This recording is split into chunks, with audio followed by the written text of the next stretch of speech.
Alright, सो दर्शक मित्रों, आपका बहुत स्वागत है मीजेज इंटरव्यूज के एक और एपिसोड में। आज हमारे साथ जुड़ रहे हैं मिस्टर योहान टेंगरा, जो एक बहुत अच्छे रिसर्चर हैं, मुंबई बेस्ड। और वो अपने रिसर्च से काफ़ी सारी चीज़ें इंडिया के बारे में जो है उसको एक्सपोज करते रहते हैं। वो अपने आप को कॉन्स्पिरेसी रिसर्चर कहते हैं। पर मैं उन कॉन्स्पिरेसीज को कॉन्स्पिरेसीज नहीं मानता हूँ। ये बेसिकली कुछ ऐसे फैक्ट हैं जो अब तक लोगों के सामने नहीं आए हैं, और उनको लोगों के सामने लाने का काम योहान करते हैं। सो योहान, आपका बहुत स्वागत है मीज़ इंटरव्यूज में। हाय मधुसूदन, आज आपके साथ इंटरव्यू करके अच्छा लग रहा है। यूजुअली मैं आपका इंटरव्यू लेता हूँ, बट आज आप मुझे मेरे पीस पे क्वेश्चंस पूछोगे, so right, happy to write. Come on. Thanks thanks. Thank you for coming on Mrs interviews. तो योहान ने अभी रिसेंटली एक बहुत अच्छा आर्टिकल पब्लिश किया है, काफी वेल रिसर्च आर्टिकल है। कि क्या कॉन्ट्रोडिक्शन है, कॉन्फ्लिक्ट ऑफ इंटरेस्ट है इंडियन पब्लिक हेल्थ सिस्टम में। जो पूरी कोविड टास्क फोर्स बनी हुई है, उसमें जो लोग जुड़े हुए हैं उनके क्या कनेक्शन है, जो इंटरनेशनल प्लेयर्स हैं उनके साथ और जो लोकल प्लेयर्स हैं उनके साथ। हम जान रहे हैं कि पिछले 1.5 साल से इंडिया में और पूरे दुनिया भर में ये कोविड के नाम पे जो लॉकडाउन और सारी पॉलिसियां करी जा रही है, वो जो दिखती हैं वो है नहीं। उसके पीछे बहुत सारी गंदी चीजें छुपी हुई हैं, और उन्हीं चीजों को बाहर लाने का काम योहान ने किया है। तो उसी आर्टिकल को डिस्कस करने के लिए हमने आज योहान से इंटरव्यू करने का सोचा है, बिकॉज ये सारी बातें लोगों के सामने आना बहुत ज़रूरी है। अगर हमें हमारी फ्रीडम को मेंटेन रखना है, फिर वो चाहे फ्रीडम हमारे हेल्थ चॉइस में हो या ओवरऑल फ्रीडम की बात हो, हमें पता होना चाहिए कि ये प्लेयर्स जो हैं, जो लोगों के सामने स्कीमिंग कर रहे हैं, प्लान कर रहे हैं पैसों के लिए या पावर के लिए या जो भी चीज़ के लिए, उनको सबके सामने एक्सपोज करना ज़रूरी है, और वही इम्पोर्टेंट काम योहान ने किया है। सो अब योहान से हम उनके आर्टिकल के बारे में पूछेंगे।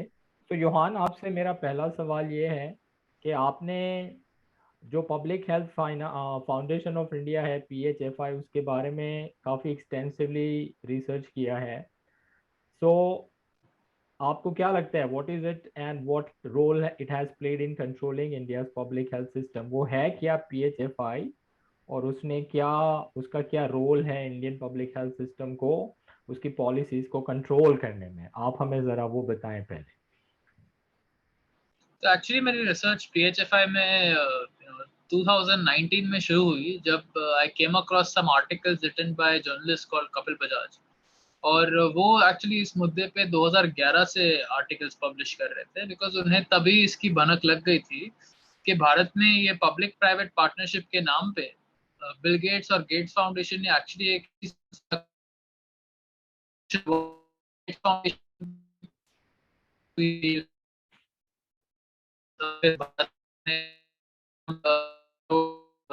के पैसे 65 करोड़ इन्फ्यूज किए थे उसमें, हमारे टैक्स पेयर के पैसे। और ये फाउंडेशन का बेसिकली उद्देश्य यही था खड़ा करने में कि भारत की जो पब्लिक हेल्थ की इंफ्रास्ट्रक्चर है, और जो पब्लिक हेल्थ में ग्रेजुएट होकर एक्सपर्ट्स जो तैयार हो रहे हैं, उनके लिए एक academic kind of environment setup करना, उनके लिए यूनिवर्सिटी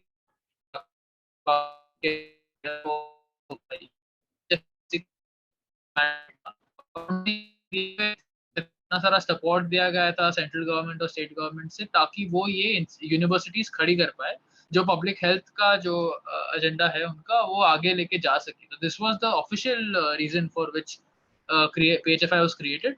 और ऑल्सो इसको बनाया गया था टू असिस्ट स्टेट गवर्नमेंट और central government in policy making. मतलब जो भी पॉलिसीज अभी के टाइम पे, और अभी के टाइम पे ही नहीं एक्चुअली,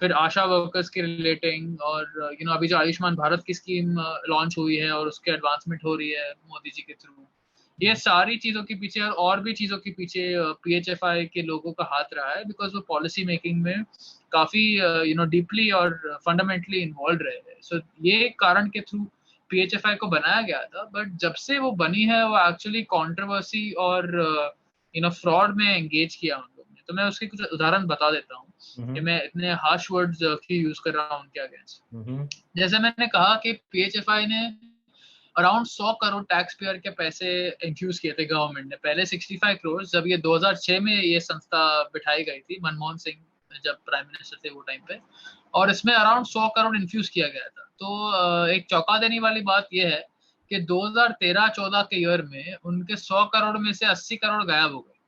मतलब जो प्रेसिडेंट थे और उनका फाइनेंस डिपार्टमेंट था, उन्होंने अराउंड 80 करोड़ एक बैंक एफडी स्कैम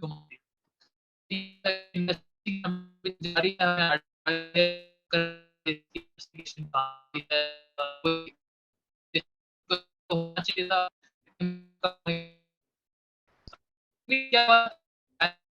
चल रहा था, और उन्होंने काफी डिपॉजिटर्स को ट्रैप किया था बोल के कि हम आपको 1% ज्यादा इंटरेस्ट देंगे वगैरह, ऐसे सब चीज बोल के उनके पैसे ट्रैप किए थे और फिर वो लेके भाग गए थे। अभी वो लेके भागे हैं कि इन लोग का ही कुछ रोल प्ले हुआ है उसको भगाने में, सीक्रेटली लेने में, वो तो इन्वेस्टिगेशन के बाद ही पता चलेगा। पर चौंका देने वाली बात ये है कि ये एक पब्लिक प्राइवेट पार्टनरशिप है जो आरटीआई एक्ट के अंदर एक पब्लिक अथॉरिटी होती है। मतलब उनको आरटीआई एक्ट में कंप्लाई करना पड़ता है, जो भी हम आरटीआई में उनको क्वेश्चंस पूछते हैं उसको उनको बराबर जो भी इंफॉर्मेशन है उसका रिस्पॉन्स देना पड़ता है। So despite this being a government institution technically, ये बात मीडिया में कहीं निकल के नहीं आई। मतलब टाइम्स ऑफ इंडिया में एक आर्टिकल में कहीं पे एंड में उनका एक सेंटेंस में एक वर्ड का मेंशन था कि पीएचएफआई भी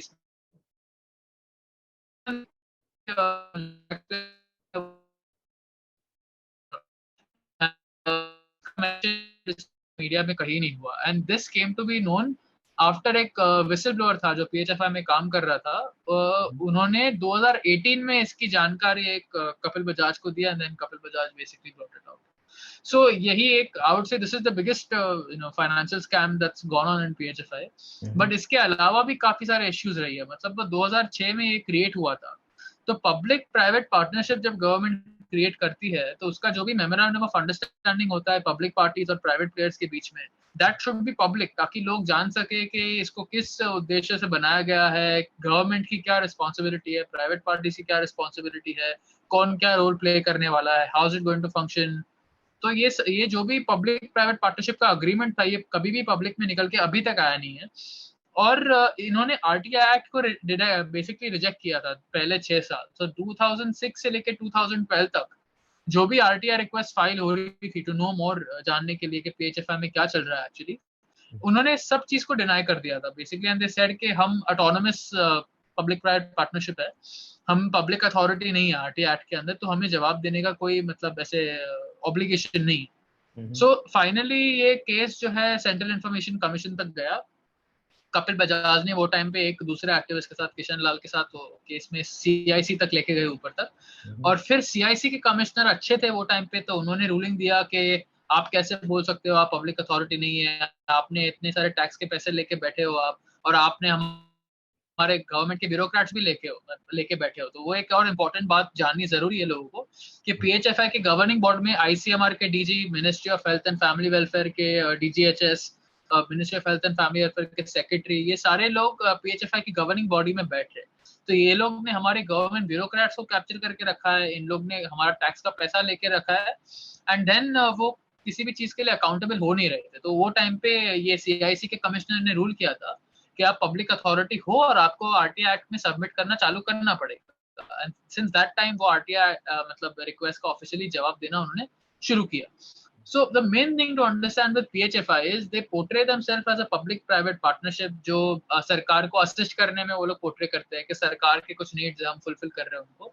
बट एक्चुअली आप इसको समझने जाओगे तो what they have done is, ये जो भी वेस्टेड इंटरेस्ट है फार्मा कंपनीज और फेक फिलैंथ्रोपिस्ट जैसे गेट्स और रॉकफेलर्स वगैरह है, इन्होंने ये संस्था खड़ी की हमारा टैक्स का पैसा लेने के लिए, और फिर ये लोग उसके बोर्ड पे बैठ के उसको कंट्रोल करते हैं और फिर डिसाइड करते हैं ये पैसा कहाँ पे खर्च होगा, क्या जो भी एकेडमिक इंस्टीट्यूशन सेटअप कर रहे हैं उसकी जो बेसिकली मटेरियल है या जो भी वो सिखा रहे बच्चों को, the syllabus will obviously be controlled by the people sitting on the governing board of PHFI वगैरह। तो ये संस्था को since the time it's created उसको funding is coming from pharmaceutical companies, so GlaxoSmithKline, Merck, Pfizer, Abbott, Eli Lilly, ये सारे pharma companies इसको funding दे रहे हैं, and they are supposed to be serving public health in India, and they are sitting and being funded by pharmaceutical companies. Then इनको funding आ रही है Gates foundation से, रॉकफेलर फाउंडेशन से, यूएसएआईडी, वर्ल्ड बैंक, सो ये जो भी सारे फोर्सेस है जिनको मैंने अपने वीडियोस में एक्सपोज किया है as having eugenics agenda, they have an agenda to जनसंख्या कम करने का इनका ओपन एजेंडा है, और वर्ल्ड वॉर 2 से पहले they openly used to practise eugenics. So ये सारे लोग बैठ के पीएचएफआई को फंड कर रहे हैं, and they are covertly hijacking our bureaucrats. मतलब इनकी स्थिति तो इतनी गंदी है कि इनके गवर्निंग बोर्ड में जो भी जाके बैठता है वो एक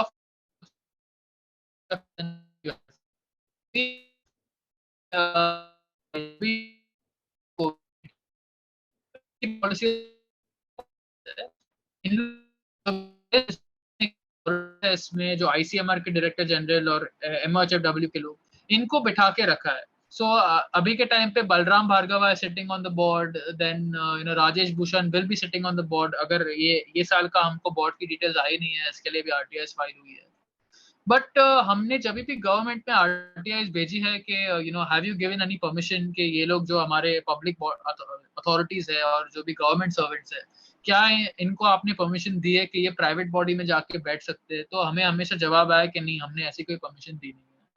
सो this is the kind of capture that has gone on with public health foundation of India. और अभी के टाइम पे ये रेलेवेंट होता है बिकॉज पीएचएफआई के लोग, जो प्रेसिडेंट है मेनली श्रीनाथ रेड्डी, वो बहुत ही ज्यादा इन्फ्लुएंस रखते हैं। मतलब वो कोविड टास्क फोर्स में बैठ रहे हैं, जिसके बारे में मैं बात करूंगा बाद में। फिर पीएचएफआई के काफी सारे जो साइंटिस्ट रिसर्चर्स वगैरह, वो स्टेट पॉलिसीज को इन्फ्लुएंस कर रहे हैं, और इनकी सारी फंडिंग आ रही है from the same groups that I just refer to, who have an agenda, whether that be pharmaceutical और लार्जर जियोपॉलिटिकल एजेंडाज है इनके। सो इनको फंडिंग आ रही है इन लोग से, और इनके बोर्ड पे भी गेट्स फाउंडेशन के लोग बैठते हैं। मतलब पीएचएफआई की गवर्निंग बोर्ड में गेट्स फाउंडेशन के लोग, फिर मैकेंजी के लोग, फार्मास्यूटिकल कंपनीज के रिप्रेजेंटेटिव। मतलब फोर्टिस ग्रुप जो है भारत में, जो इतनी बड़ी फार्मास्यूटिकल कंपनी की चेन है और हॉस्पिटल चलाती है, उसके हेड हरपाल सिंह, वो भी पीएचएफआई के गवर्निंग बोर्ड में बैठे हैं। इनके Nilekani and all these big billionaires. Narayana Murthy उसके चेयरमैन रहे काफी साल के लिए, फिर आनंद महिंद्रा इसके चेयरमैन रहे। ये सारे लोग ग्लोबलिस्ट के साथ कोऑपरेट कर रहे हैं। इसके भी मैंने दूसरे वीडियोस किए उसको एक्सपोज करते हुए। बट ये बेसिकली टेक्नोक्रेट्स और ग्लोबलिस्ट पूरी पीएचएफआई की गवर्निंग बोर्ड को इन्फ्लुएंस कर रही है, और भारत में एक टाइप का डीप स्टेट बन गया है ये। मतलब it is a coordination place for technocrats as well as government people और गेट्स फाउंडेशन वगैरह, philanthropists and then billionaires, ये सारे बैठ के वहाँ पे collaborate कर रहे हैं। So it is a very say one of the fine spots where काफी सारा coordination चल रहा है ये।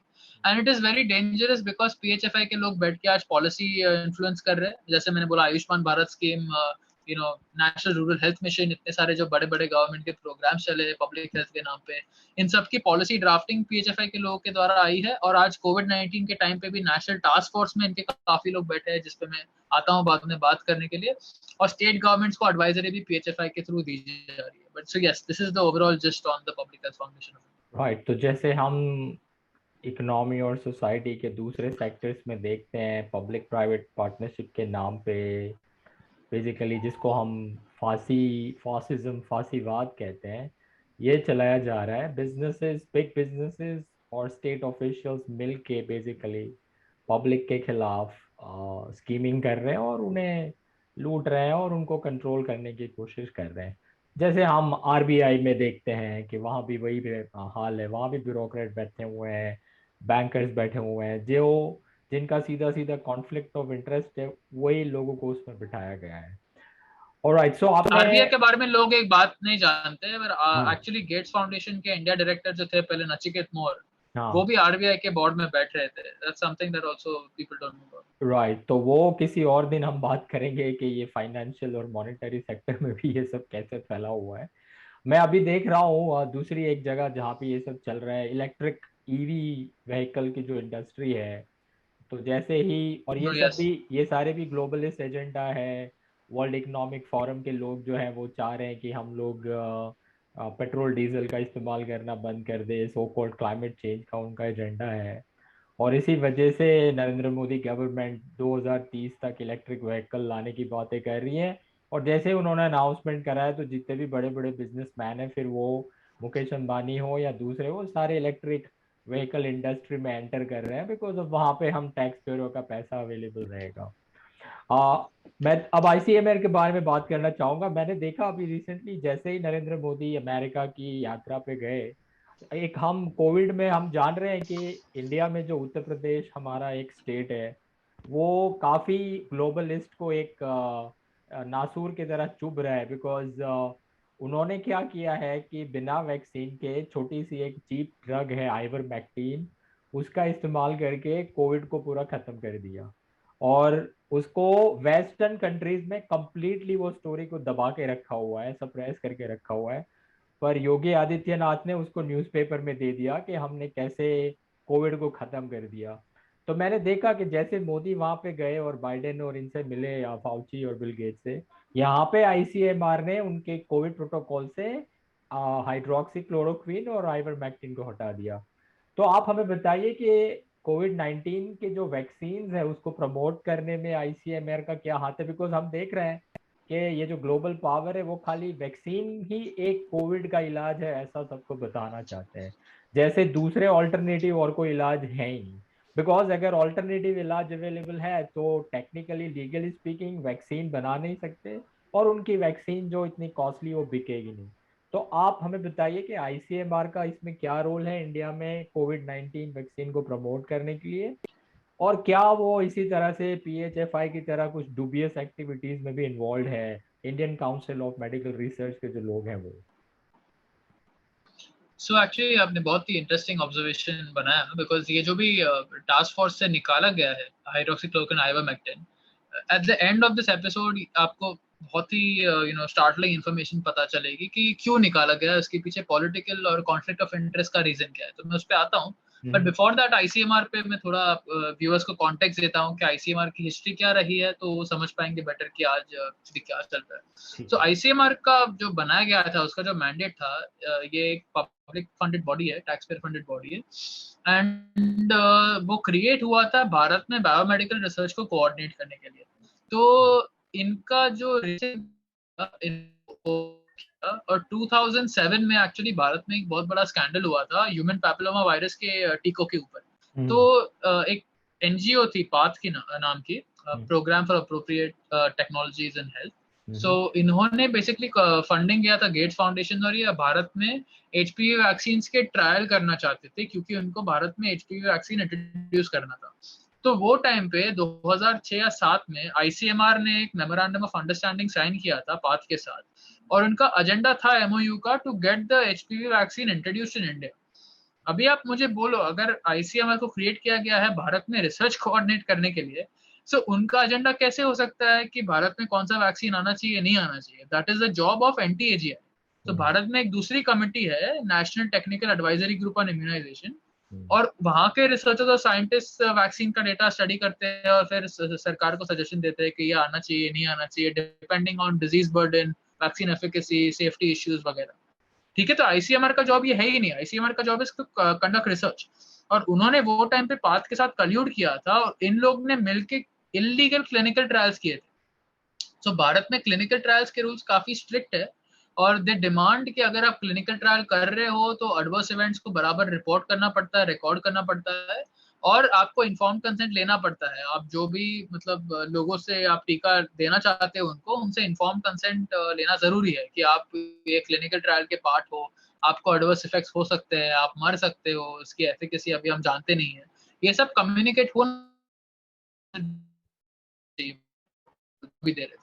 तो इन लोग ने ओपनली लॉ को फ्लाउट किया, भारत के कानून को, और they did illegal clinical trials, जिसमें जो भी सब्जेक्ट्स थे उनकी ह्यूमन राइट्स काफी वायलेशन हुए हैं, और इनसे इन्फॉर्म कंसेंट लिया नहीं गया और उनके एडवर्स इवेंट्स रिपोर्ट नहीं किए गए, और इस ट्रायल में 7 बच्चे मर गए, ओके, जिनको एचपीवी का टीका दिया गया। और ये बेसिकली बाद में हमें पता चला कि काफी जो कंसेंट फॉर्म्स थे इनके, उनको फॉर्ज किया गया था, मतलब इन्होंने खुद दस्तखत नहीं की थी पर किसी दूसरे ने की थी उनके बिहाफ पे, और गवर्नमेंट्स भी, स्टेट गवर्नमेंट्स भी इसमें इन्वॉल्व थे ये सब ट्रायल करने में वगैरह। तो इस पे एक हाई लेवल पार्लियामेंट्री कमेटी बैठी, और फिर पार्लियामेंट्री कमेटी ने एक बहुत ही स्केदिंग रिपोर्ट लिखा, मतलब इसको 72nd पार्लियामेंट्री कमेटी का रिपोर्ट बोलते हैं, ये जाके कोई भी पढ़ सकता है। पर इस रिपोर्ट में पार्लियामेंट्री कमेटी ने पाथ के अगेंस्ट बहुत ही स्केदिंग रिपोर्ट लिखा, और आईसीएमआर के अगेंस्ट भी उन्होंने काफी स्केदिंग रिपोर्ट लिखा। मतलब वो रिपोर्ट में लिखते हैं कि आईसीएमआर का रोल है ही नहीं कि भारत में कौन सा वैक्सीन अप्रूव होना चाहिए वो डिसाइड करना, तो they are overstepping their boundaries. और फिर they went as far as to say कि भारत को डिप्लोमेटिक चैनल्स खोलने चाहिए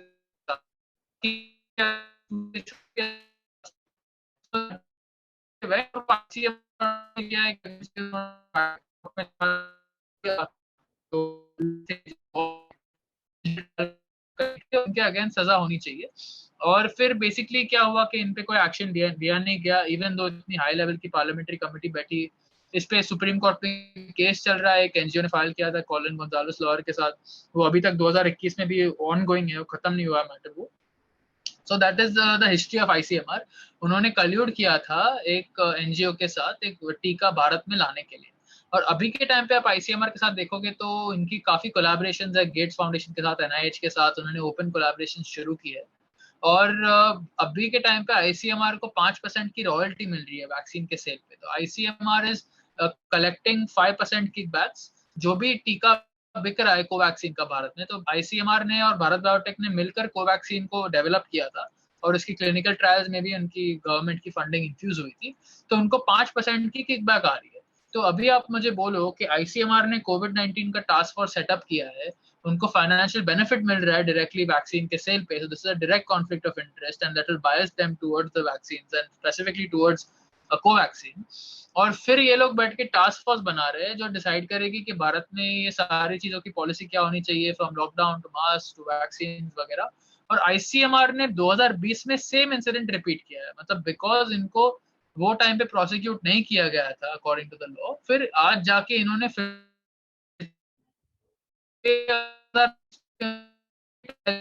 कोवैक्सीन में, जहाँ पे भोपाल में इन्होंने बेसिकली जाके गरीब लोगों को बोला कि हम आपको 750 रुपए दे रहे हैं। और ये इनको बोला नहीं गया था कि ये क्लिनिकल ट्रायल है, इनको बोला गया था कि वैक्सीन अप्रूव होके आ गई है, बट हम आपको 750 रुपए दे रहे हैं लगाने के लिए, तो आप अभी जाके लगवा लो। और सेम चीज हुआ था जो 2007 में हुआ था, इनके एडवर्स इवेंट्स बराबर से रिपोर्ट करने का मैकेनिज्म था नहीं, और फिर इनकी इन्फॉर्म कंसेंट भी ली नहीं गई थी। तो आज जाके सेम क्रिमिनल इंसिडेंट मीडिया में थोड़ी बहुत बात आई थी ये ट्रायल की। आप भोपाल में जाके कोवैक्सीन का ट्रायल सर्च करोगे तो वहां पे भी एक बंदा मर गया था, उसकी इन्फॉर्मेशन भी ऑनलाइन अवेलेबल है, बट इस पे कुछ बाद में हुआ नहीं। So this is the context and history of ICMR, and it is relevant now because ICMR ने task force set up की है। So I think now we can start talking about the task force a little bit, but ये task force के नाम जो है, तो ये गवर्नमेंट ने टास्क फोर्स सेटअप किया आईसीएमआर के थ्रू, और इट्स अ पिटी के 1.5 साल जाने के बाद ये पूरा जो भी षड्यंत्र हुआ है मेडिकल इमरजेंसी के नाम पे, जिन लोगों ने हमारी जिंदगियां बर्बाद की है और जिन लोगों ने सरकार को सजेशंस दिए हैं लॉकडाउन के, मास्क पॉलिसी के, हेल्दी लोगों को टेस्ट करना, टीके के साइड इफेक्ट्स को सप्रेस करना, उसकी एफिकेसी को बूस्ट करना हद से बाहर, सो ये सारी चीजें जो भी हुई है इंक्लूडिंग आइवरमेक्टिन और हाइड्रोक्सीक्लोरोक्विन का रिमूवल, ये सारी चीजें टास्क फोर्स ने की है जिसको आईसीएमआर ने सेटअप किया था। और ये टास्क फोर्स के नाम मेरी रिसर्च के थ्रू मैंने रिवील की है आर्टिकल में, जो लोगों को पढ़ना चाहिए। बट इस टास्क फोर्स में बेसिकली 21 लोग बैठे हैं,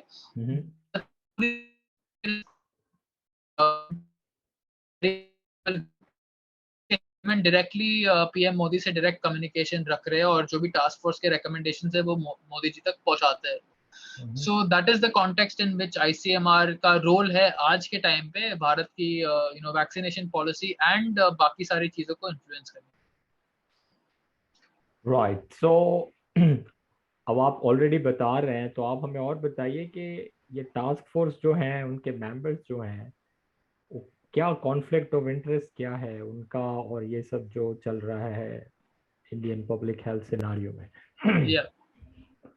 सो ये टास्क फोर्स में अगर आप देखोगे तो इसकी मीडिया रिपोर्टिंग मैंने रेफरेंस किया आर्टिकल में। मतलब अगर आप जाके national Covid task force search करोगे, अपनी खुद की रिसर्च करने की कोशिश करोगे आप, तो आपको मीडिया में मिलेगा कि इस टास्क फोर्स ने इतने सारे डिसीजन लिए हैं रेंजिंग फ्रॉम लॉकडाउन, और इन्होंने एक्चुअली लोगों को जानने की जरूरत है कि सेकेंड वेव के टाइम पे ये पूरा ऑलमोस्ट पूरा टास्क फोर्स बहुत ही चेयर कर रहा था। मतलब इनके मीडिया में आर्टिकल्स आ रहे थे कि टास्क फोर्स को एकदम हार्ड लॉकडाउन चाहिए national level.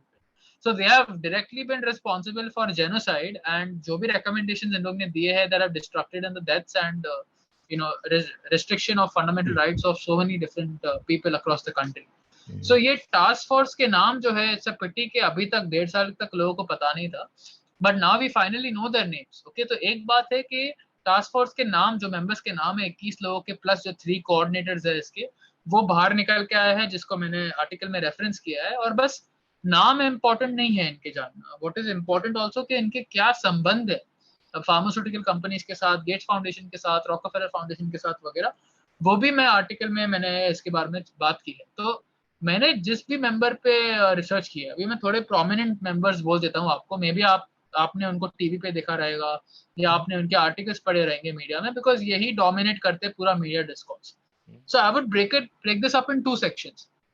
There is one section जो कुछ लोग हैं प्रोमिनेंट भारत में, जो टास्क फोर्स में नहीं बैठ रहे, बट काफी सारे दूसरे प्रोमिनेंट कमिटीज में बैठ रहे।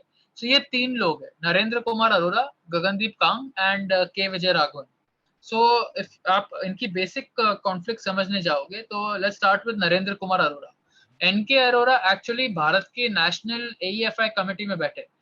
एईएफआई कमेटी का रोल है कि टीके लगने के बाद जो एडवर्स इफेक्ट्स होते हैं लोगों को, मतलब सोचो आपके कोई मित्र को आज टीका लगाने के बाद कुछ हो गया, तो फिर एईएफआई सिस्टम है हमारे देश में जिसको एडवर्स इवेंट्स फॉलोइंग इम्यूनाइजेशन बोलते हैं। उसमें आपको जो भी आदमी को एडवर्स इवेंट्स होते हैं उसको जाके रिपोर्ट करना पड़ता है उसको, जहां पे भी उसको टीका लगा।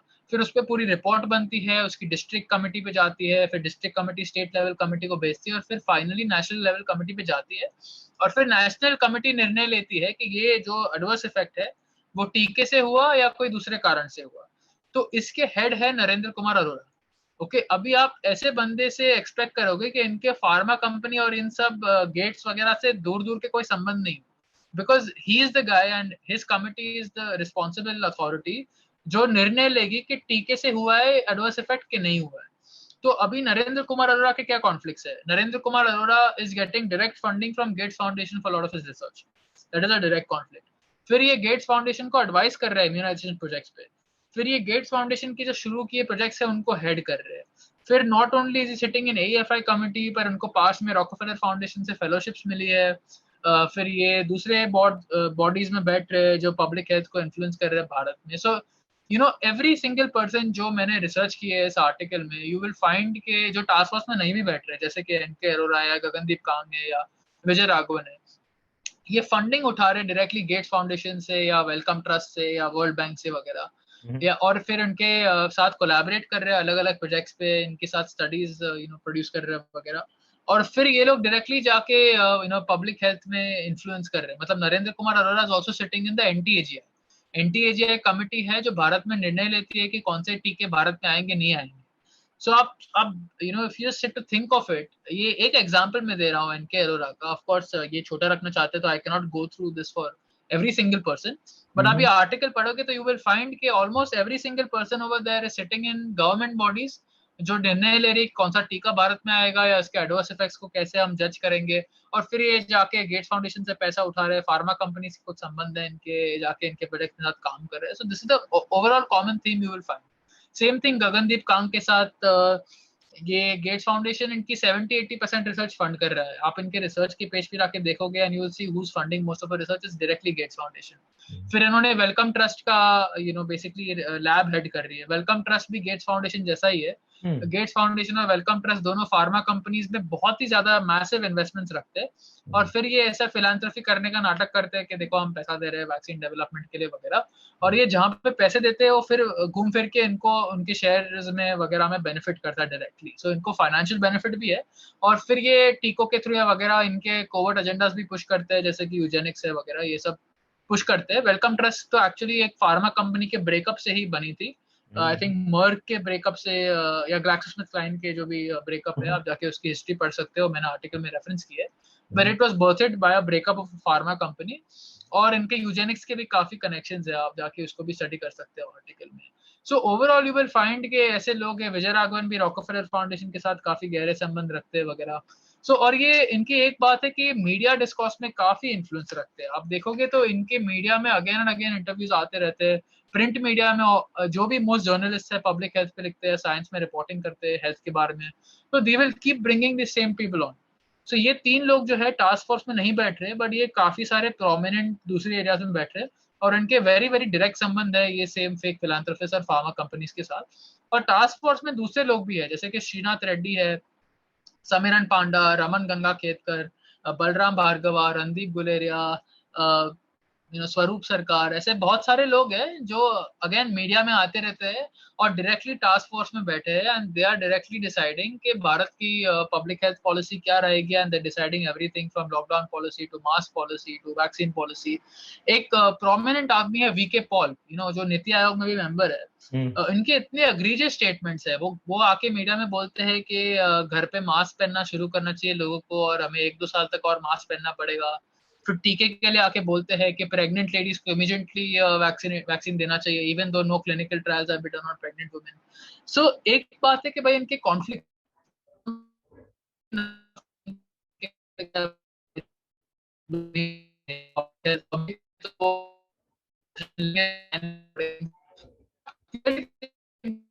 And then you can see कि इनके कॉन्फ्लिक्ट्स कैसे इनकी पब्लिक स्टेटमेंट्स को भी इन्फ्लुएंस कर रहे हैं। So almost everyone from the task force, मैंने आर्टिकल में रेफरेंस किया इनके क्या कॉन्फ्लिक्ट्स है, प्रोमिनेंट लोगों के नाम मैंने ले लिए है, आप जाके इनको रिसर्च कर सकते हो आर्टिकल में। और every single person task force, मतलब 24 लोग है टास्क फोर्स में, 21 मेंबर्स और फिर 3 कोऑर्डिनेटर्स है, एक फैसिलिटेटर भी है। सो सबके कुछ ना कुछ संबंध है, मतलब डायरेक्टली पैसा ले रहे रिसर्च के लिए इनसे, या फार्मा कंपनी से एक्सपर्ट फीस ले रहे, या ये फाउंडेशन के साथ कोलैबोरेट कर रहे हैं, इनकी मीटिंग जाके अटेंड कर रहे हैं वगैरह। So all of that is reference in the article, you can go and take a read of that for the detail of it. But it's not just as I said कि conflicts है, but इनके जो statements है, इनकी जो policy suggest करते हैं, इनकी मीडिया रिपोर्टिंग जो है with relating to natural immunity और आइवरमेक्टिन और हाइड्रोक्सीक्लोरोक्विन का रिमूवल भी इन लोगों ने ही किया है, इन 4 लोग ने किया है जिनको वैक्सीन ऑब्वियसली प्रमोट किया है। सो that is the context of the task force जो लोगों को जानने की जरूरत है। राइट, सो बेसिकली ये रिवॉल्विंग डोर लग रहा, डोर है, राइट।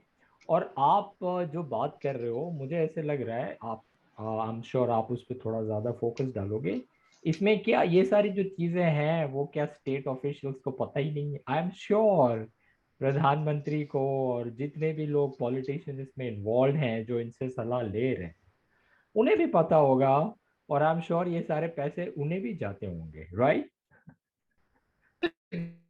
मेजर किकबैक्स, अभी आप सोचोगे तो this is actually corruption that बहुत अरबों करोड़ों में जा रही है, बिकॉज आप इनकी प्रॉफिट मार्जिन सोच दो, वैक्सीन मैन्युफैक्चरिंग के लिए बैरली 500 रुपए लगते होंगे और ये लोग बेच रहे हैं 500,000 में, प्राइवेट में तो बहुत ही महंगे में बिक रहा है। सो अभी इन फार्मास्यूटिकल कंपनीज के लिए कोई दिक्कत नहीं है कि ये लोग जाके कलेक्टर्स को ब्राइब करे या स्टेट ऑफिशियल्स को ब्राइब करे और फिर इनसे इलीगल ऑर्डर निकला है कि आपको अगर यूनिवर्सिटी में आना है तो टीका लेना अनिवार्य है, आपको पब्लिक पार्क्स में जाना है, जैसे कि अभी अहमदाबाद म्युनिसिपल कॉर्पोरेशन के थ्रू ऐसे एग्रीजियस ऑर्डर्स आ रहे हैं कि आपको पब्लिक पार्क्स में जाना है या पब्लिक में घूमना है तो टीका लेना अनिवार्य है।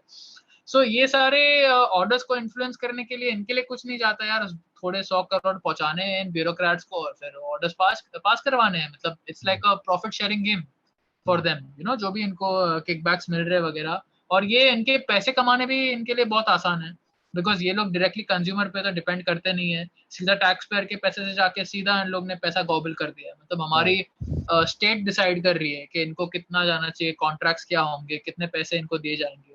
इंडिविजुअल कंज्यूमर डिसीजन नहीं ले रहे। अगर इंडिविजुअल कंज्यूमर डिसीजन ले रहे होते तो इनकी गुंडागर्दी इतनी लेवल पे चलती नहीं, बिकॉज काफी सारे लोग ब्लेटेंटली रिफ्यूज करते हैं, उनको नहीं खरीदना वैक्सीन तो फाइनेंशियली उसको सपोर्ट नहीं करते। बट बिकॉज टैक्सेशन का सिस्टम सेटअप हुआ है, और ये लिबर्टेरियन कॉन्टेक्स्ट से भी काफी इंपॉर्टेंट है लोगों को समझना कि because of this public health and funded system, bureaucrats के लिए बहुत ईजी हो जाता है हमारा टैक्स का पैसा सीधा लेके इन चोर लोग को देने का। So that is another reason for why we need to reduce our tax expenditure and जो भी टैक्स दे रहे हैं, because वो डायरेक्टली जाके फिर इन चोर लोग के हाथ में लैंड अप होता है। सो इन ब्यूरोक्रेट्स को डेफिनेटली पता है, अगर आप जाके, मैंने आर्टिकल में रेफरेंस भी किया है कि ये लेफ्ट राइट चीज नहीं है। आप PHFI की फाउंडिंग में जाके देखोगे तो विकीलीक्स के केबल्स सामने निकल के आए कि 2004 में सुषमा स्वराज वो टाइम पे हेल्थ मिनिस्टर थी और यूएस स्टेट डिपार्टमेंट की कम्युनिकेशन चल रही थी, and US state department was telling our health minister कि भारत में ये पब्लिक हेल्थ यूनिवर्सिटीज चालू करने की जरूरत है और पब्लिक हेल्थ का जो भी इंफ्रास्ट्रक्चर है और इकोसिस्टम है उसको आगे लेके जाने की जरूरत है, तो ऐसे कोई संस्था क्रिएट होनी चाहिए। 2004 में इसकी बात चल रही थी, इस पर लीक्ड केबल्स निकल के आए और फिर वो टाइम पे बीजेपी की सरकार थी, तो वो टाइम पे ये बात चल रही थी। फिर 2006 में मनमोहन सिंह की सरकार थी, तो इन्होंने पीएचएफआई की स्थापना की। पीएचएफआई के बारे में एक और चीज मेंशन करना इंपॉर्टेंट है कि पीएचएफआई की जो क्रिएशन है उसको ये चोर रजत गुप्ता जो है, जो यूएस में बाद में इनसाइडर ट्रेडिंग के लिए प्रोसिक्यूट हुआ था, हम्म गोल्डमैन सैक्स में भी इन्वॉल्व था, उसके हम्म क्लिंटन के साथ भी काफी कनेक्शंस थे। तो हम्म ही वाज द गाय जिसने पीएचएफआई की शुरुआत की थी, अलॉन्ग विद श्रीनाथ रेड्डी, जो एम्स में पहले कार्डियोलॉजी डिपार्टमेंट में हेड थे। हम्म और Rajat Gupta was a very big lackey for the Gates Foundation. मतलब वो पहले गेट्स फाउंडेशन में भी बैठते थे, फिर उसके पहले रॉकफेलर फाउंडेशन में भी बैठते थे वो फॉर बोर्ड पे हम्म वगैरह। तो ये रजत गुप्ता ने इसको शुरू किया था। और वो टाइम पे एक्चुअली इसकी जो पीएचएफआई की गुजरात में गांधीनगर में जो यूनिवर्सिटी की शुरुआत हुई थी, उसकी स्थापना डायरेक्टली नरेंद्र मोदी ने की थी। हम्म तो इसके लिए ये बात और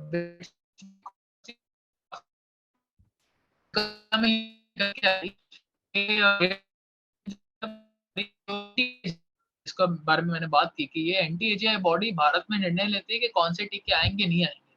तो एनटीएजीआई की जो सेक्रेटेरिएट है उसका फंडिंग किया जा रहा था गेट्स फाउंडेशन से, और ये जो सेक्रेटेरिएट है उसका नाम है आईटीएससी। इसको सेटअप किया था पीएचएफआई ने। मतलब आप समझने जाओगे तो गेट्स फाउंडेशन ने पीएचएफआई को $7 मिलियन दिए, और फिर पीएचएफआई ने जाके आईटीएसयू बनाया जो सेक्रेटेरिएट है ये एनटीएजीआई कमेटी का। तो इस पे फिर आरएसएस के एक स्वदेशी जागरण मंच के एक व्यक्ति थे अश्विनी महाजन, उन्होंने काफी आवाज उठाई और मीडिया में कंट्रोवर्सी की कि ऐसा कैसे चल सकता है, गेट्स फाउंडेशन हमारी भारत में जो वैक्सीन आएगी उस पर वो काफी इन्फ्लुएंस रखा है इसके थ्रू, तो हम्म गेट्स फाउंडेशन की फंडिंग निकलनी चाहिए। तो वो टाइम पे क्या हुआ कि गेट्स फाउंडेशन की फंडिंग इन लोग ने सस्पेंड कर दी आईटीएसयू से। पर गेट्स फाउंडेशन की फंडिंग तो भी ऐसा सच नहीं है कि भारत से गेट्स फाउंडेशन निकल गया। ये काफी ऑल्टरनेटिव मीडिया में ये मिथ फैल के बैठी है कि भारत सरकार ने गेट्स फाउंडेशन को 2017 में निकाल दिया। इनको कभी निकाला नहीं गया। इनकी जो फंडिंग है स्पेसिफिकली आईटीएसयू के सेक्रेटेरिएट को खाली वहां से निकाला गया, बाकी गेट्स फाउंडेशन का काम चल रहा था, but only from that specific aspect Gates Foundation का फंडिंग निकाला गया था। और वो टाइम पे पीएचएफआई का फॉरेन लाइसेंस है उसको भी सस्पेंड किया था। मतलब 9 महीने के लिए हमारी होम मिनिस्ट्री ने पीएचएफआई का एफसीआरए लाइसेंस सस्पेंड किया था। तो 9 महीने के लिए फिर ये लोग कोई भी फॉरेन से फंडिंग उठा नहीं पा रहे थे। मतलब इनको जो भी फंडिंग आ रही है फार्मा कंपनी से या गेट्स फाउंडेशन रॉकफेलर वगैरह से, ये लोग उठा नहीं पा रहे थे। तो वो टाइम पे नारायण मूर्ति ने नरेंद्र मोदी को लेटर लिखा, it's type of a blackmail letter, but if you see उसका वीक में पब्लिश हुआ है article, it's called foreign bug, उसको भी मैंने रेफरेंस किया अपने आर्टिकल में। नारायण मूर्ति इज टेलिंग नरेंद्र मोदी के आपने देखो हम हमारी हेल्थ की जो यूनिवर्सिटी है उसकी स्थापना करने में, उसकी भूमि पूजन में आप इन्वॉल्व थे, आपने डिसाइड किया था कि इसकी भूमि पूजन कहाँ पे होगी वगैरह। तो एक टाइप का वो ब्लैकमेल लेटर ही लिख रहा है कि see you are involve in this और आप हमारी फंडिंग खोल दो। और उसके प्रेसिडेंट जो थे श्रीनाथ रेड्डी, उन्होंने भी फिर लेटर निकाला बोल के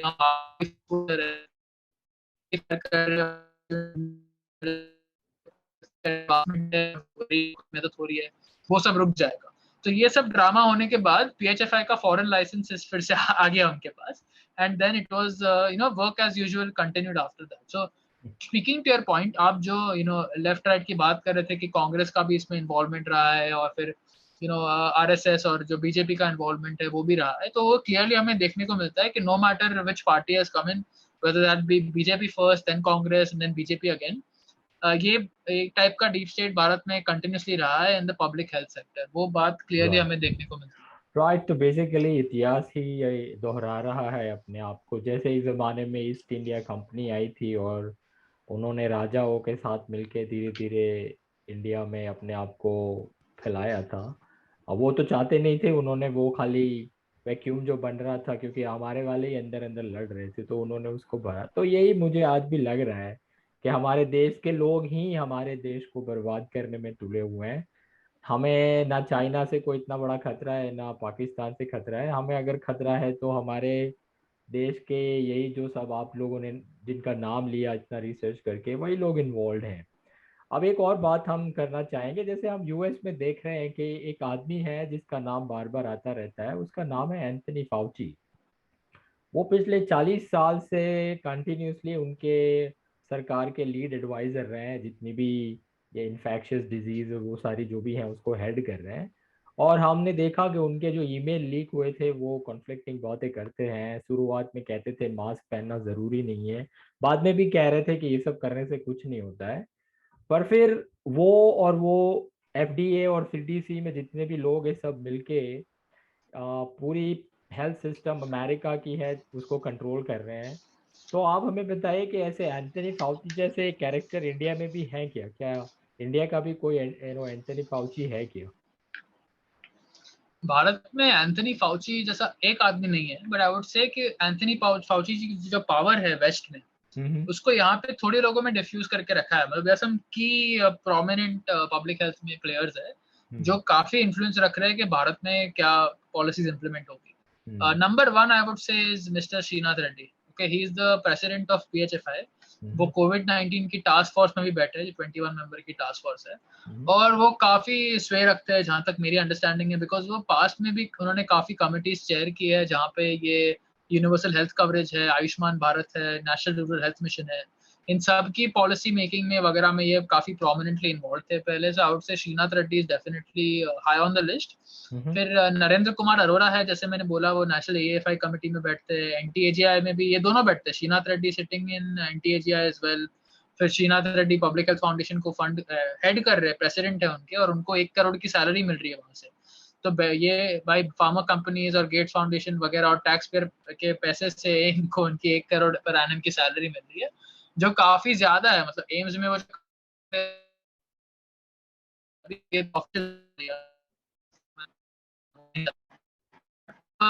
ये अपने आप को पोर्ट्रे करते हैं ऐसे कि पब्लिक हेल्थ के लिए मैंने एम्स को छोड़ा और फिर मैं इसके लिए पब्लिक हेल्थ सेक्टर में घुसा। और वो टाइम पे मुझे लोग बोल रहे थे कि मैं पागल हूँ वगैरह वगैरह। और मेरे एक्चुअली इंटरव्यू के बाद उन्होंने मुझे एक लीगल थ्रेट भी भिजवाया था डायरेक्टली। हम्म। उनके एक लैकी थे वो टाइम पे जो पीएचएफआई की फाउंडिंग में इन्वॉल्व थे। तो मेरा कपिल बजाज के साथ इंटरव्यू हुआ लास्ट ईयर, उसके बाद मतलब वो मेरे कांटेक्ट में आए और वो फिर ऐसे मुझे बोल रहे थे कि आपने बहुत ही बड़ा काम किया वगैरह। और फिर एक्चुअली उनके सही रंग निकल के आया और फिर वो मुझे ऐसे काइंड ऑफ इनडायरेक्टली थ्रेटन करने लगे कि आप अपना इंटरव्यू निकालो, नहीं तो हम आप पे लीगल सूट करेंगे वगैरह, कपिल पे भी करेंगे और आप सिंस आपने उनका इंटरव्यू होस्ट किया आप पे भी करेंगे। That is my little bit of my personal encounter with this criminals. Hmm. But आप जाके देखोगे तो that guy is definitely very high on the list. फिर है नरेंद्र कुमार अरोरा है, जैसे मैंने बोला। फिर वीके पॉल है। वीके पॉल एक्चुअली काफी इन्फ्लुएंस रखते हैं बिकॉज वो ये टास्क फोर्स है उसके चेयर है। और वीके पॉल का डायरेक्ट संबंध है गेट मतलब डायरेक्ट मोदी से वो कम्युनिकेट करते हैं कि टास्क फोर्स में क्या निर्णय लिए गए। VK Paul is the coordinating guy. Vinod Kumar Paul उनका पूरा नाम है। और फिर वो भी जाके काफी इन्फ्लुएंस रखते हैं, मतलब ही सिटिंग इन नीति आयोग में मेंबर हो। और नीति आयोग को चेयर करते हैं मोदी, और फिर काफी सारे स्टेट्स और यूनियन टेरिटरीज के हेड्स वहाँ पे नीति आयोग में बैठते हैं। और नीति आयोग का गोल यही है कि भारत में सस्टेनेबल डेवलपमेंट गोल्स यूएन का एजेंडा 2030 है, जो ये ग्लोबलिस्ट का ही एजेंडा है, न्यू हम्म। वर्ल्ड ऑर्डर लाने का और ग्रेट रीसेट लाने का। नीति आयोग का वो रिस्पॉन्सिबिलिटी है कि भारत में वो सस्टेनेबल डेवलपमेंट गोल्स को इम्प्लीमेंट किया जाए। तो वो वीके पॉल वहां पे भी काफी प्रोमिनेंट मेंबर है अमिताभ कांत के साथ। अमिताभ कांत भी दूसरे प्लेयर है जो जिसपे मैं कभी दूसरे वीडियो में बात करूंगा उन पे।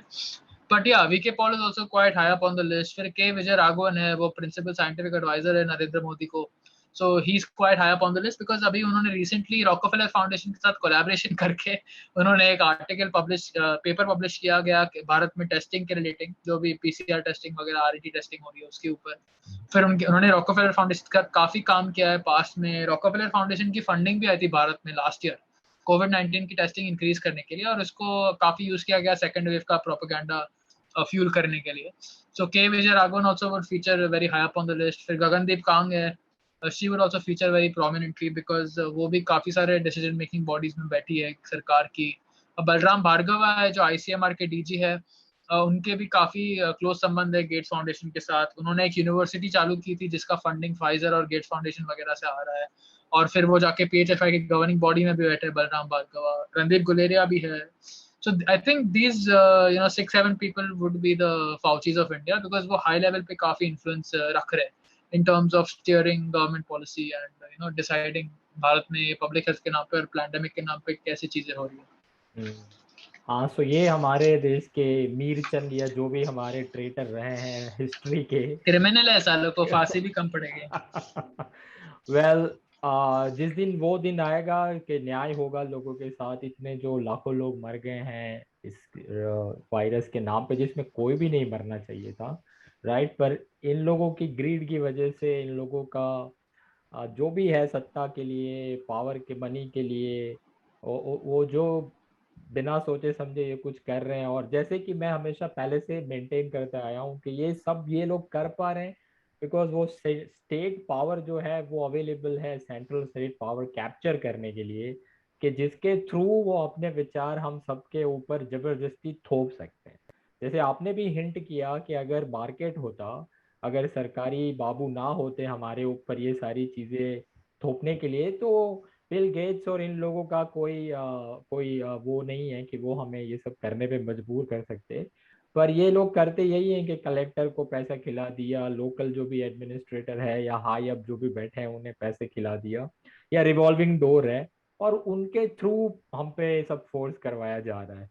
तो आप हमें ये बताइए कि ये जो वैक्सीन पुश कर रहे हैं और लॉकडाउन किया, तो ये जो पूरा साइंस फॉलो हो रहा है, सो कॉल्ड कोविड का साइंस, वो ये जो पूरी टास्क फोर्स है वो कैसे वो उसको गलत कर रही है, और उसकी वजह से ये सब जो अगर हम लोग एक मान भी लेते हैं कि चलो ये लोग बहुत भले इंसान है और उनके इंटेंशन अच्छे हैं, और यूनाइटेड नेशंस के सस्टेनेबल डेवलपमेंट गोल्स जो हैं वो भी काफी मीनिंगफुल हैं, क्योंकि बड़ी बड़ी बातें हो रही है, अच्छी अच्छी बातें हो रही हैं, इमोशनल बातें हो रही हैं, पर इसके पीछे क्या हकीकत है। और अब सी बिकॉज मैं हमेशा यही कहता हूँ, जो भी मुझे आके बोलता है कह रहे प्राइम मिनिस्टर जैसे भी हों या चीफ मिनिस्टर जैसे भी हों, उनके इंटेंशंस तो अच्छे हैं ना, तो मैं हमेशा उन्हें कहता हूँ कि इंटेंशन अच्छे होना काफी नहीं है, उनके जो विचार हैं, वो जो सो कॉल्ड जो साइंस फॉलो कर रहे हैं पॉलिसी बनाने में, वो भी सही होना चाहिए, आपका रास्ता भी तो सही होना चाहिए।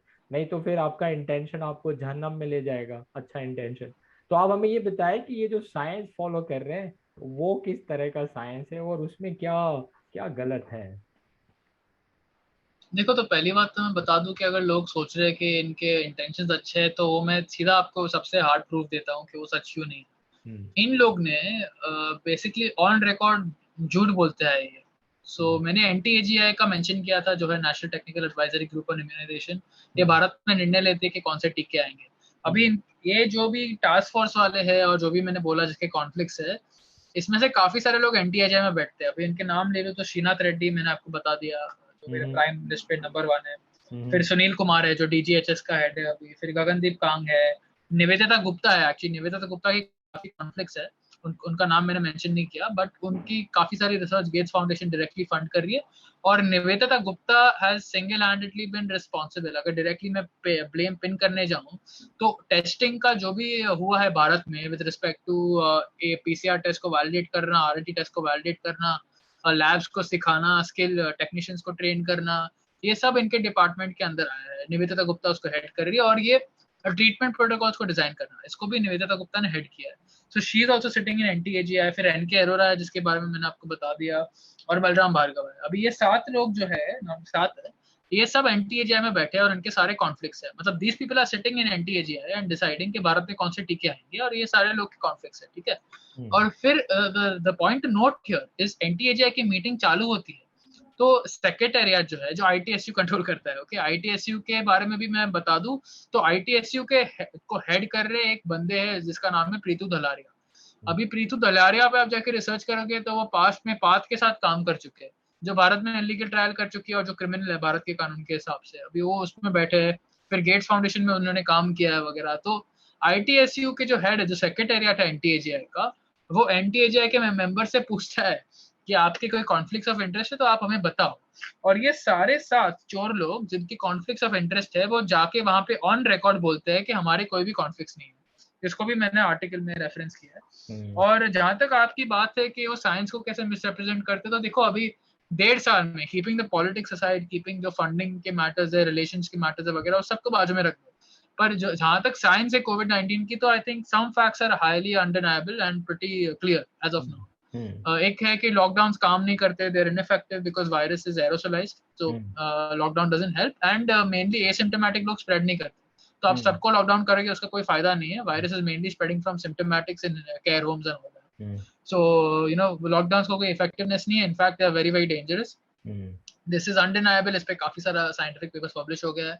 मास्क पे भी सिमिलर चीज है, बिकॉज वायरस इज एरोसोलाइज, तो it can very easily pass through the mask, और उसका वायरल लोड भी काफी कम है वायरस का इन्फेक्ट करने के लिए, सो ये वायरल लोड की आर्गुमेंट भी स्टैंड अप नहीं होती है। सो मास्क का भी काफी सारे रैंडमाइज कंट्रोल ट्रायल्स में देखा गया है कि they don't work, and asymptomatic people spread नहीं करते डिजीज, ये भी काफी क्लियर है आज, बिकॉज डिजीज को स्प्रेड करने के लिए इन्फेक्शियस वायरस चाहिए जो एसिम्प्टोमेटिक लोगों से मिलता नहीं है जनरली, रेयरली कभी ये 1 in a million में मिल जाएगा वगैरह, और वो भी मिलेगा तो पीसीआर टेस्ट की गड़बड़ की वजह से, एक्चुअली में उनके बॉडी में वो वायरस है नहीं मेरे हिसाब से। बट ये भी क्लियर है कि एसिम्प्टोमेटिक लोग स्प्रेड नहीं करते। फिर ये भी क्लियर है कि जिन लोग को नेचुरल इम्यूनिटी ऑलरेडी हो गई है, जिनके बॉडी में टी सेल्स और एंटीबॉडीज वगैरह ऑलरेडी डेवलप हो गई है, उनको वैक्सीनेट करके कोई फायदा नहीं है, इनकी एफिकेसी कोई बढ़ने नहीं वाली, और इनको साइड इफेक्ट्स के सबसे ज्यादा रिस्क है वगैरह, because they not getting any additional benefit, but they are at most risk for adverse effects. फिर जहां तक दूसरे इश्यूज की भी बात है, टेस्टिंग की बात है, तो पीसीआर टेस्ट और आरटी टेस्ट गोल्ड स्टैंडर्ड नहीं है टेस्टिंग का। टेस्टिंग का गोल्ड स्टैंडर्ड वायरस कल्चर है, जहाँ पे ये लोग सैंपल लेते हैं और उसको सेल लाइन में उगाने की कोशिश करते हैं वायरस को, और अगर इन्फेक्शियस वायरस रहेगा आपके बॉडी में तो फिर वो सेल्स को इन्फेक्ट कर पाएगा, नहीं तो वो नहीं कर पाएगा। तो पीसीआर टेस्ट सिर्फ वायरस के टुकड़े को ढूंढ रही है, वो फुल इन्फेक्शियस वायरस डिटेक्ट नहीं कर पा रहा है जो वायरस कल्चर टेस्ट डिटेक्ट कर पा रहा है। और लास्टली भारत में हर्ड इम्यूनिटी आ चुकी है, बिकॉज अराउंड 70 से 80% लोगों की एंटीबॉडीज तैयार हो गई है, whether that be by vaccination or by natural immunity, mostly natural immunity. So इन अभी ये सब चीजों करने की जरूरत नहीं है, हर्ड इम्यूनिटी आ गई है, we can go back to normal. ठीक है, तो ये सारे फैक्ट्स अभी काफी क्लियर है, if you see from an unbiased perspective and you research the scientific data, ये सारी चीज क्लियर है। अभी नॉट इवन 1%, अभी मैंने सारे मेंबर्स पे रिसर्च किए, इनमें से एक भी is not accurate with the facts on any of the different matters, whether that be on lockdown policy, mask policy, testing policy, vaccination policy वगैरह। इनमें से एक भी आदमी साइंटिफिक स्टैंड नहीं ले रहा, and they taking a stand that suits the people जो ये सारा षड्यंत्र पुश करना चाहते हैं, लोगों की आर्थिक स्टेट कम करने के लिए, उनकी आजादी छीनने के लिए वगैरह, ये सब ऐसे स्टेटमेंट्स देते हैं। सो आप जाके देख सकते हो, श्रीनाथ रेड्डी जी बोलते हैं कि अगर हम हर्ड इम्यूनिटी पे बैंक करेंगे तो ये बहुत बड़ा खतरा है। सो ही इज बेसिकली सेइंग कि नेचुरल इम्यूनिटी पे विश्वास नहीं करना चाहिए, इनके आर्गुमेंट है। गगनदीप कांग बोलती है कि ब्लड क्लॉट्स के बारे में हमें चिंता करने की जरूरत नहीं है, जो कोविशील्ड के बाद इतने सारे लोगों को मायोकार्डाइटिस और ब्लड क्लॉट्स वगैरह के इश्यू है, इनके बारे में चिंता करने की जरूरत नहीं, this is not an issue. के विजय राघवन बोलते हैं कोविड-19 वैक्सीन के कोई भी सेफ्टी कंसर्न्स नहीं है। एनके अरोरा बोलते हैं ये ज़ाइकोव डी जो 12 to 18 इयर्स के लिए अभी इमरजेंसी यूज मिला उसको, वो सेफ एंड इफेक्टिव है। That's not true again if you study the scientific clinical trials behind it. VK Paul बोलते हैं कि घर पे मास्क पहनना चालू कर दो। समीरन पांडा बोलते हैं कि कोविड वैक्सीन के अगेंस्ट हेजिटेंसी दिखाने के लिए अभी कोई टाइम नहीं,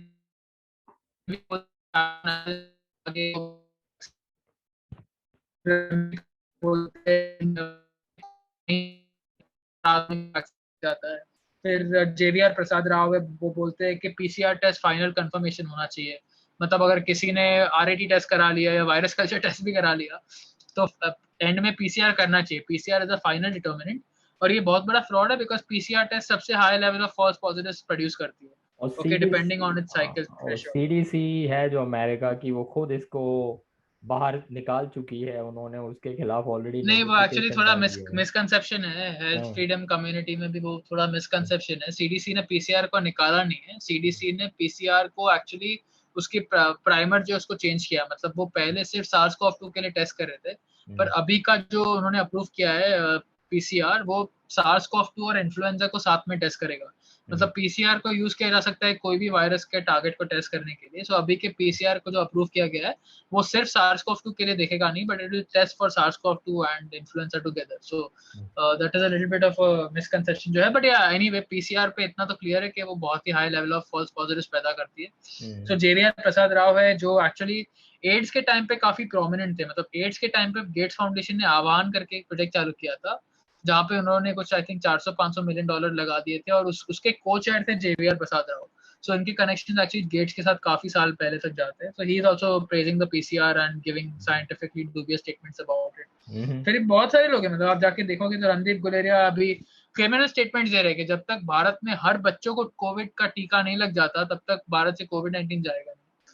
So these are like literally criminal statement जिसकी वजह से इतने सारे बच्चों की मौत होने वाली है। अभी तक अप्रूव भी नहीं हुआ वैक्सीन उनके लिए, बट ये लोग के जैसे स्टेटमेंट्स आ रहे हैं और जैसे इनका पब्लिक स्टैंड है उस हिसाब से तो आई थिंक 1 साल में ये सब अप्रूव कर देंगे और बच्चों के लिए टीका भी चालू हो जाएगा। और पेरेंट्स भी पागल है, अनइन्फॉर्म्ड है, तो वो लोग भी ब्लाइंडली बच्चों को दे देंगे by trusting these people who come in the TV every day and who have massive conflicts of interest, जो पेरेंट्स को अक्ल नहीं है उसमें रिसर्च करने के लिए। फिर बलराम भार्गव आए, वो बोल रहे हैं कि कोविड-19 vaccine should be given to pregnant women.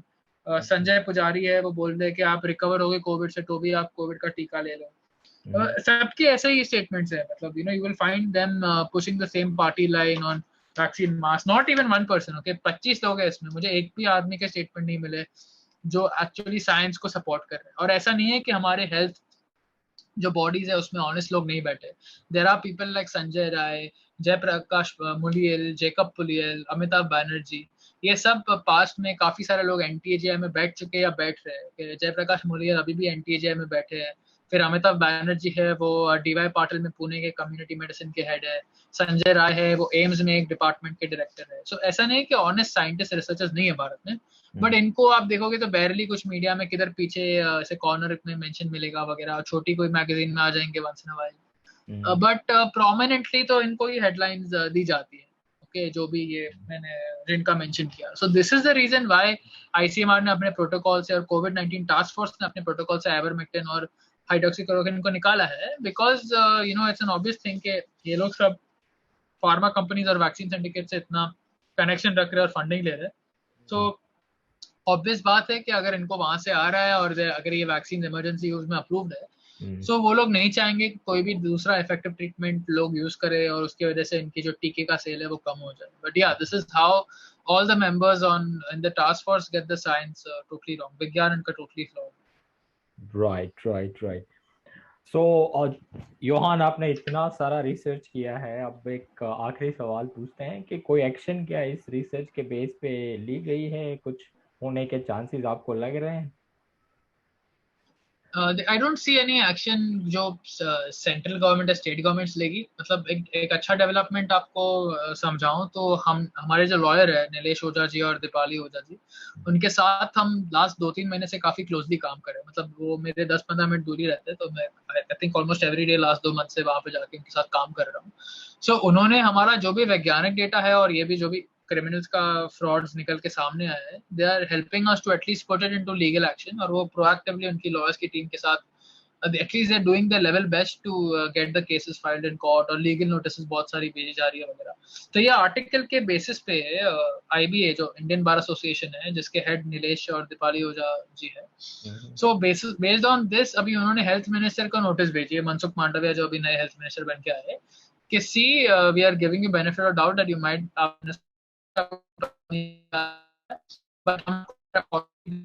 आप ये देखो जो भी हमने मटेरियल एविडेंस प्रेजेंट किया और जो भी साइंस है एक्चुअल वो कैसे ये कॉन्फ्लिक्ट ऑफ इंटरेस्ट वाले थे गेटिंग इट रॉन्ग, और इन सबको आप टास्क फोर्स से सस्पेंड करो, जो जिसके भी कॉन्फ्लिक्ट्स है वगैरह, जो भी ऐसे अनसाइंटिफिक स्टेटमेंट्स दे रहा है उसके बेसिस पे सबको निकालो, सबको प्रोसिक्यूट करो and reconstitute that with good people and scrap जो भी इनके रिकमेंडेशंस दिए गए हैं उसको नल एंड वॉइड मान के आप स्क्रैप करो।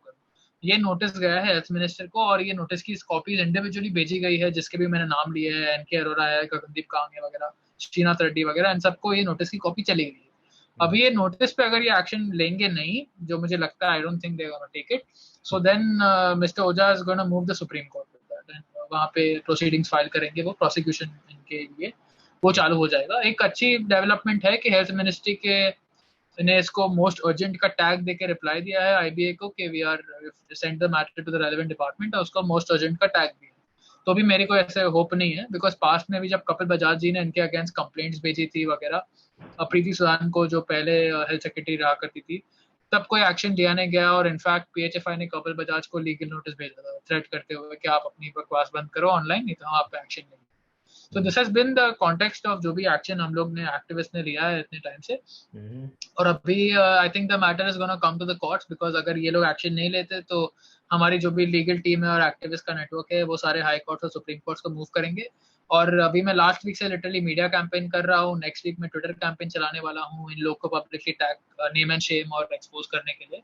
सो दीज आर माय प्लान्स। अभी तो मैं लास्ट वीक से इंटरव्यू सर्किट पे ही हूँ, so I am going on many channels abroad में, इंडिया में भी काफी मेरा आर्टिकल पब्लिश हुआ है भारत के बाहर, और यहाँ पे भी जो जर्नलिस्ट ने काम किया है उनके साथ अभी मैं I am trying to get them to cover the issue and all that, क्योंकि ये नाम के साथ मतलब ये लोग ही जर्नलिस्ट ही इनको इंटरव्यू कर रहे हैं, तो एटलीस्ट इनका कर्तव्य बनता है, अगर उनमें से कोई भी ऑनेस्ट है, जो भी मुझे डाउट है, इस काफी सारे मीडिया वाले भी कैप्चर होके रखे, but if anyone is integrity रखता है वहां पे, तो उनके लिए काफी अच्छा इन्फॉर्मेशन रहेगा, बिकॉज ये यहाँ के लोकल कॉन्टेक्स्ट के लिए उनको काफी जानकारी दे रहा है कि इनके क्या संबंध है वगैरह et cetera, and how they get the science from. So yeah this is, हम एक्शन ले रहे हैं इस पे, मीडिया फ्रंट पे भी ले रहे हैं हम, जो भी प्रोटेस्ट वोटेस्ट करेंगे वगैरह, this will be a main centre of that, because till now अभी काफी सारा गुस्सा जो है ये नेमलेस टास्क फोर्स पे गया है, और जो भी हेल्थ बॉडीज इन पे गया है, पर भारत में इतनी ट्रांसपेरेंसी हमें मिलती नहीं है जानने के लिए कि इनमें कौन बैठते हैं और क्या निर्णय ले रहे हैं, इनकी मिनट्स क्या है मीटिंग्स की वगैरह। बट नाउ कि ये इन्फॉर्मेशन बाहर निकल के आई है, और इसके लिए हम इतना मीडिया एफर्ट डाल रहे हैं इसको,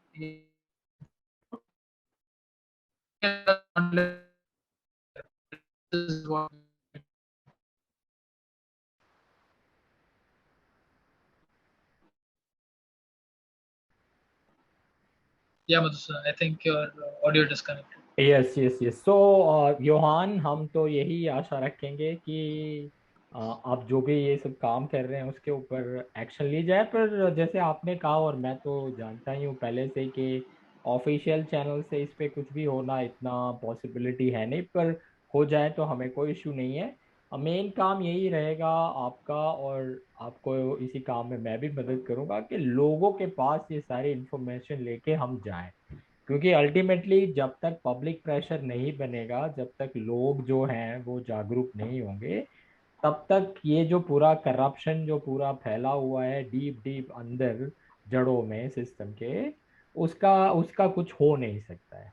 ये नाम बाहर आने चाहिए, लोगों को पता लगना चाहिए कि हमारे देश को बेच खाने वाले हमारे देश के लोग ही हैं, हमारी पब्लिक की जान को खतरे में डालने वाले भी यही कुछ लोग हैं जो पैसे पावर के लिए ये सब कर रहे हैं। तो मैं तो कोशिश करूंगा ही कि ये इन्फॉर्मेशन लोगों के पास ली जाए। आप भी अपनी तरफ से अपनी कोशिश जारी रखें, और फ्यूचर में भी ऐसे रिसर्च करते रहें और लोगों को इन्फॉर्म करने का अच्छा काम करते रहें। ये तो धर्म युद्ध है हमारा, और हम सच का साथ देंगे, धर्म का साथ देंगे, तो I am sure long term में जीत हमारी होगी। क्योंकि ऐसी चीज़ें ही एक समाज को आगे लेके जा सकती हैं। ये जितने भी करप्ट लोग हैं, जो भी झूठ बोलने वाले क्रिमिनल्स हैं, आई एम श्योर उनको एक ना एक दिन पनिशमेंट मिलने वाली है। बट उसके लिए आप जैसे लोग, मेरे जैसे जो हैं, हमें अपना काम करते रहना पड़ेगा। आई एम श्योर वो आप करते रहेंगे, और मेरे बेस्ट विशेस जो हैं वो आपके साथ हमेशा रहेंगे इन सब चीज़ों में। अब जैसे ही कुछ और नया रिसर्च करके आते हैं, कुछ और बड़ा कुछ होता है अपडेट, तो हम आपको फिर से इंटरव्यू करेंगे। हम मिसेज इंटरव्यू में आके लोगों को इतनी सारी जानकारी देने के लिए और इतना सारा रिसर्च करने के लिए मैं आपको बहुत धन्यवाद दूंगा, Yohan. Thank you very much for coming on मिसेज इंटरव्यू।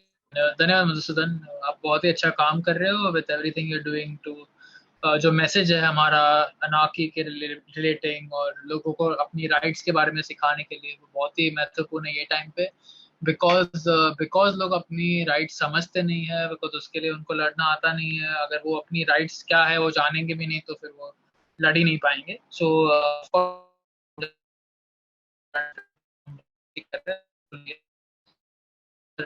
को प्रोसिक्यूट कर पाएंगे, एंड हम अच्छी फ्रीडम वाली जिंदगी जी पाएंगे। But yes, thank you so much for thank you pleasure Yohan, speaking. Thank you, thank you, thank you.